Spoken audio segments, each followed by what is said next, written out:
Hello, everybody. Welcome to our Fireside chat, exploring value delivery and limitations of quantitative investing, best practices, and technology innovation. I am here with Jack Sarkissian, managing partner at Algostox Trading. So welcome, Jack, and maybe just a little brief introduction would be great. Thanks for having me. As an introduction, by education, I'm a physicist, PhD, and I've been working in finance ever since. Started as a risk manager over about 20 years ago. Got to manage the department, eventually transferred to trading, to asset management, where I also grew to a position of chief risk officer in EG Capital Partners, managing $3.5 billion in AUM, pension funds, corporate accounts, endowments, HNWIs, and currently overseeing quantitative trading as a managing partner of Algostox Trading and working with clients. I work with HNWIs and businesses associated with them.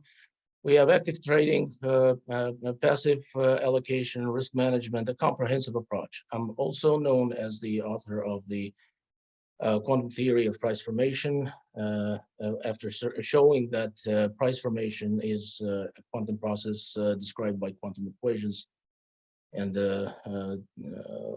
publishing that academically, and particularly in Physica A, which is one of the main physics journals that accepts interdisciplinary research. And that's basically the overview. That's perfect. That's perfect. And I'm moderating the panel today. Jay Wolstenholme, Research Director at Chartis. So, we're definitely going to be talking about quantum AI and delving into Jack's paper, but we want to expand the topic a little of quantitative models, analytics, trading. Jack, maybe kind of delve into maybe how you've kind of progressed and maybe some of the limitations that you see in current quantitative analytics. Well, quantitative analytics is always based on use of models, and models, what's being often forgotten is models have limitations, and the limitations are defined by those models. Limitations are always defined by those models. When a model is employed, it relies on assumptions. The validity of those assumptions has to be checked before the model is employed in the markets. For example, give you a specific example. It amazes me every time when I see a market making models presented from academia that employ stochastic calculus, so widespread in quantitative finance, but bring in stochastic calculus into picture, which is, if you look at it, is irrelevant to market making. Market making is based on the difference between buying and selling prices. Stochastic calculus always has a single number for price. It doesn't have two prices. It doesn't have multiplicity of prices. So as such, it's irrelevant. It's relevant when you can neglect the spread, but it's not something that we can do in market making. And more broadly speaking, anytime in institutional finance, the only category that can really neglect the spread is retail. They neglect the spread. We don't submit market orders, for example. Yep. So limitations of quantitative investing are mainly, I would say, are the same as the limitations of the models. So, okay, so then let's start moving into quantum AI and some of your work in quantum. I mean, what makes price formation, in your view, a quantum model versus, as you say, a current stochastic calculus model? Exactly that fact that we deal with multiplicity of prices in institutional finance. We don't take the price that is given on the shelf. We execute our trades, we negotiate our trades, our blocks, and exactly that. And if you look at the price formation as a process of measurement, which is a physical concept, a concept so common in physics, and you look at it as a measurement of price. You're putting a price tag on a security as a measurement. It has all the characteristics of quantum measurement. It doesn't have characteristics of a classical measurement. I'll give you a more specifics. Classical measurement, how they are different. Classical measurement, when you perform a classical measurement, for example, you measure length of a table. That's a classical measurement. If you want to find out the result more accurately, all you have to do is to take more measurements and take the average. And the average converges to the real number, to the actual number. That's not what happens in quantum measurement. In quantum measurement, there's a limit to precision with which you can measure any desired quantity. That's exactly what happens with price. If you try to measure price, price is localized between bid and ask. Like I said, that difference is not visible to retail. They don't care about it. But institutional, this is our bread and butter. The difference between bid and ask, a multiplicity of prices. And the only framework that can deal with it is a quantum framework. And just by properties of it, it's a quantum measurement. Another feature that I would point out is the ability of the act of measurement to influence its own outcome. For example, if you're trying to measure price more precisely, instead of using a 100-share lot, you would use a 10,000 share in order to try and measure more precisely. What happens is that the opposite side would see your activity and move away prices. You're influencing your own the outcome of the measurement. You're influencing the outcome of the measurement, and that's exactly what happens in a quantum measurement. So by all features, it's a quantum process, not a classical process. So like you definitely like brought up market makers and dealers. How do you see this also applicable for asset manage or for asset managers, traders, maybe hedge fund traders? Where is some crossover there? Well, like I said, in institutional finance, we care about the price that we get. We care about saving those basis points and fractions of basis points whenever we can. We don't just take the price that's on the shelf. It's our responsibility. It's our job to put the price on the shelf from our perspective. And so that's exactly where it comes in, dealing with the multiplicity of prices. If you're not dealing with it, if you're relying on stochastic models or just not doing it, you're not, I would say you're not doing your job properly as an institutional asset manager. As a person having responsibility in front of investors, why would I give up an extra basis point when I can have it? When we can have exactly. It. Yeah, exactly. So, but again, the classic question, not classic question, but though, do you need quantum computers to do this? No, not necessarily. When this research just began about 15 years ago, quantum computers were just babies, did not exist even. So we've always known how to solve quantum mechanical equations. It's a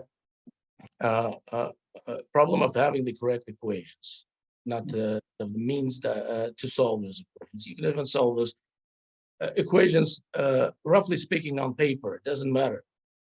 But quantum computers just make that process natural. And with technology progress, we're going to see that be as being the most applicable medium. So you're saying with the tools present, it's really like, I mean, the first stop would be maybe your paper and to move from there. But though it's like, it's not, we don't need new technology. We don't need, faster down into the nanoseconds. It's the tools are there today. Oh, absolutely. Absolutely. I didn't rely when this work started or progressed. We didn't rely on existence of quantum computers. I mean, we've always known how to deal with quantum processes and quantum equations for over 100 years now. So they are just a medium, execution medium, that makes it comfortable to be. Yeah, exactly. Well, and especially, I mean, do you see like an uptick is like now, obviously with thin margins, and as you say, every basis point counts. And matter of fact, like we're seeing a lot of communication between the buy side trader with the portfolio manager to really save those basis points. Have you noticed an uptick um, in response and looking into quantum AI or quantum theory for looking at better trading costs?